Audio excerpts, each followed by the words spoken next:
আসসালামু আলাইকুম। আশা করি সকলে ভালো আছেন। একটি গুরুত্বপূর্ণ একটা টপিকস নিয়ে আপনাদের সামনে চলে আসলাম। মাঝে মধ্যে এই রিসার্চমূলক বা গবেষণামূলক টপিক্সের বাইরে কিছু দুর্দান্ত টপিক্স থাকে যেগুলো আসলে আলোচনা না করলেই নয়। বন্ধুরা, হ্যাঁ, আজকে আমি কথা বলবো আপনাদের সামনে যে একটি মক্কা চুক্তি আছে, সেটি নিয়ে এখানে নাকি বাংলাদেশও যোগদান করতে চাইছে এবং এই মক্কা চুক্তিটির টার্গেট মূলত এক এক দেশের এক একটা, মূলত সৌদি আরবের টার্গেট হচ্ছে ইরান। এই মক্কা প্যাক্টের পর মিস্টার ডোনাল্ড ট্রাম্প খুশিতে উচ্ছ্বসিত হয়ে বলেছিলেন, বাহ, খুব ভালো একটা চুক্তি। আসুন প্রথমেই আপনাদের সাথে একটু শেয়ার করার চেষ্টা করি এই মক্কা প্যাক্টের মাধ্যমে আসলে ইরানের কিছু ছেড়া যাবে কিনা। বন্ধুরা, এটি এক এক দেশের এক এক কৌশলগত উদ্দেশ্য নিয়ে তৈরি এবং এর কোনো বাস্তবিক ভিত্তি কখনোই হবে না। ন্যাটোর মতো তো নয়ই, এবং এটি শুধুমাত্র কাগজে আর খাতা কলমে থাকবে। সুতরাং এটি নিয়ে যে হাইপ তোলা হচ্ছে এটি আসলে বাস্তবসম্মত কোনো বিষয়ই না, এবং এটি এক একজন এক একভাবে ব্যবহার করতে চাইবে এবং এর যে হাইপ, সেই হাইপ পর্যন্তই থাকবে। আসলে বাস্তবিক পক্ষে এর কোনো কাজেই লাগবে না। দুইটা দেশ এই মুহূর্তে অর্থনৈতিকভাবে দেউলিয়া হওয়ার পথে। একটা হচ্ছে তুরস্ক আর একটা হচ্ছে পাকিস্তান। আর সৌদি আরবের আছে টাকা। এই টাকাই আবার সৌদি আরবের থাকলেও পাকিস্তান আর তুরস্কের নাই।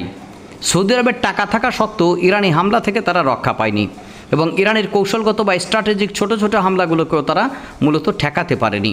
আর এই মধ্যপ্রাচ্যের যুদ্ধটি আমূল বদলে দিয়েছে মধ্যপ্রাচ্যের গতিপথ বা ভাবধারা। মধ্যপ্রাচ্যের যুদ্ধের মাধ্যমে একটা বিষয় প্রমাণিত, মধ্যপ্রাচ্যের যে নিরাপত্তা দেওয়ার কথা বলে মার্কিন যুক্তরাষ্ট্র, সেটি ফাঁকা বুলি ছাড়া আর কিছুই নয়। মধ্যপ্রাচ্যের মার্কিন মিত্র কোনো দেশকেই মার্কিন যুক্তরাষ্ট্র ইরানি হামলা থেকে সুরক্ষা দিতে পারেনি। এটি ডাহা, ব্যর্থ বা ফেল। সুতরাং এই মক্কা প্যাক্টের উদ্ভব হয়েছে মার্কিন যুক্তরাষ্ট্রের ফেল থেকে। অর্থাৎ মার্কিন যুক্তরাষ্ট্র যদি মধ্যপ্রাচ্যের এই যুদ্ধটিতে তাদের মিত্রদের পরিপূর্ণ নিরাপত্তা দিতে সক্ষম হতো, তাহলে এই মক্কা প্যাক্টের কোনো প্রয়োজন হতো না। মধ্যপ্রাচ্যের এই দেশগুলো কিন্তু স্পষ্টভাবে বুঝে গেছে মার্কিন যুক্তরাষ্ট্র তাদের পরিপূর্ণ নিরাপত্তা দিতে সক্ষম নয়। আর তখনই মূলত সৌদি আরব, পারমাণবিক শক্তিধর পাকিস্তান, কনভেনশনাল শক্তিধর তুরস্ক, এই দুটি দেশকে সঙ্গে নিয়ে তারা একটি প্যাক্ট করে। কোনো দেশ যদি এই তিনটি দেশের যে কোনো দেশের উপরে হামলা পরিচালনা করে, তাহলে যে কোনো এই তিনটি দেশ সম্মিলিতভাবে আক্রান্ত হয়েছে বলে ধরে নেওয়া হবে। এটি ন্যাটোর আদলে, ন্যাটোর আর্টিকেল 5-এর আদলে এটি গঠন করা হয়েছে। কিন্তু এর ভবিষ্যৎ বা ভূত ভবিষ্যৎ কী? বন্ধুরা, তুরস্ক প্রচণ্ড রকমের আর্থিক অনটনের মধ্যে রয়েছে। যদি এখান থেকে কিছু অস্ত্রশস্ত্র সৌদি আরবের নিকট বিক্রি করা যায়, তাহলে সেটি তাদের জন্য লাভ। আপনি মনে করেন ইরান প্রতিনিয়ত এখন সৌদি আরবের অভ্যন্তরে মেরে যাচ্ছে, তাহলে এই পাকিস্তান এবং তুরস্ক কি ইরানের উপরে হামলা চালাবে? আপনাদের কাছে কি মনে হয়? যদি আমেরিকা আবারও নতুন করে ইরানের অভ্যন্তরে হামলা পরিচালনা করে, আপনারা কনফার্ম থাকতে পারেন ইরান পাল্টা সৌদি আরবের বিভিন্ন জ্বালানি স্থাপনা এবং তাদের মার্কিন যুক্তরাষ্ট্রের সামরিক স্থাপনা লক্ষ্য করে তারা হামলা চালাবে। এবং ইরান ওই ব্যাপারটি গণবে না যে মক্কা প্যাক্ট নামে কোনো প্যাক্ট আছে। আসলে এটি একটি প্রতীকী ব্যাপার, শুধুমাত্র কাগজে কলমে।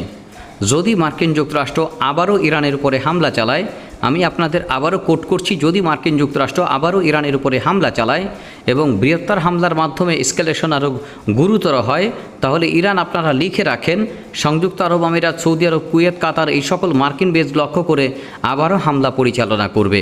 বন্ধুরা, সেই হামলার পর আমি আবার বলতেছি, আপনারা সেই হামলার পর সৌদি আরব যদি তুরস্ক এবং পাকিস্তানকে এমনভাবে তারা বলে যে এখন তোমরা ইরানের উপরে হামলা চালাও, তাহলে তুরস্ক এবং পাকিস্তান কি ইরানের উপরে হামলা চালাবে?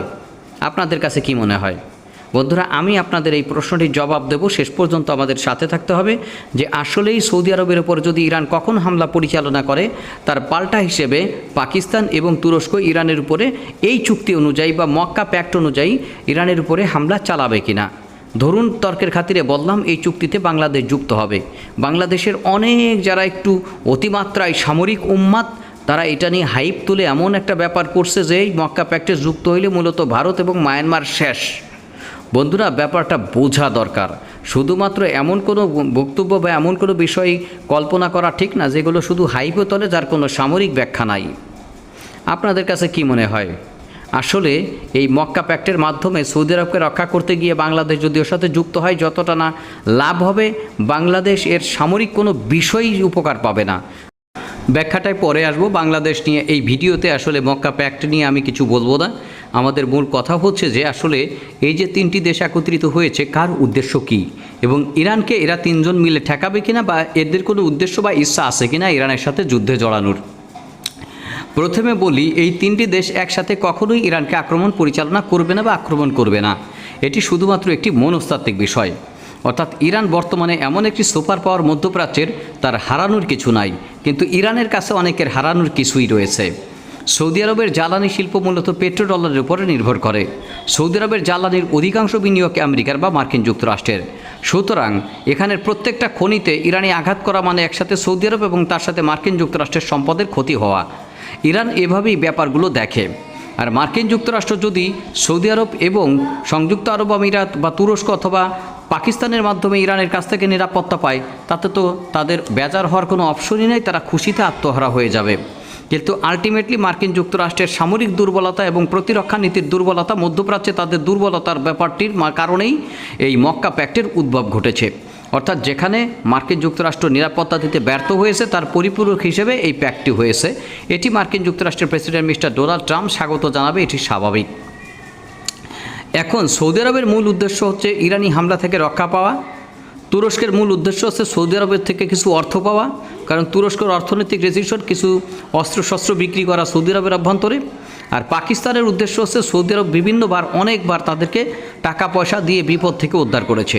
অর্থাৎ বেল আউট প্যাকেজ থেকে শুরু করে পাকিস্তানের বর্তমান যে অর্থনৈতিক অবস্থা, সেটি আসলে চলার মতো অবস্থায় নাই। সুতরাং বিভিন্ন সময় $1 বিলিয়ন, $2 বিলিয়ন এই সামরিক নিরাপত্তা বিষয়ক প্রতিশ্রুতি দিয়ে তারা পায়। তবে পাকিস্তান কি ইরানের বিরুদ্ধে যুদ্ধে জড়াবে? বন্ধুরা, সেই ব্যাপারটি একেবারেই দোষী, কোনো সম্ভাবনা কোনো দিনই নাই। পাকিস্তান ইরানের বিরুদ্ধে যুদ্ধ জড়াবে এমন কোনো সম্ভাবনাই নাই। সম্ভবত ইরানের সাথে নেগোসিয়েশনের জন্য মূলত পাকিস্তানকে এই পুরস্কারটা দিচ্ছে সৌদি আরব। সৌদি আরব এই যে নেগোসিয়েশন করছে ইরানের সাথে পাকিস্তান, এটির জন্য তারা মার্কিন যুক্তরাষ্ট্রের তরফ থেকেও পুরস্কার পেতে পারে। সুতরাং পাকিস্তানের আসে পরমাণু সমরাস্ত্র, এটি ছাড়া তাদের সম্পদ বলতে আর কিছুই নাই। একটা ভঙ্গুর, অর্থনৈতিকভাবে একেবারে ডিজাস্টারের একটা কান্ট্রি। এই কান্ট্রির ভবিষ্যৎ শুধুমাত্র সামরিক বাহিনী, আর সামরিক বাহিনী অন্য দেশের সাথে কন্ট্রাক্ট করে পারমাণবিক অস্ত্রের একটি সওদা করে। অর্থাৎ $1 বিলিয়ন বা $2 বিলিয়ন তারা সৌদি আরবের থেকে এই প্যাক্টের বিনিময়ে পেল। হয়তো এটি নিয়ে একটি হাইপ তৈরি হলো।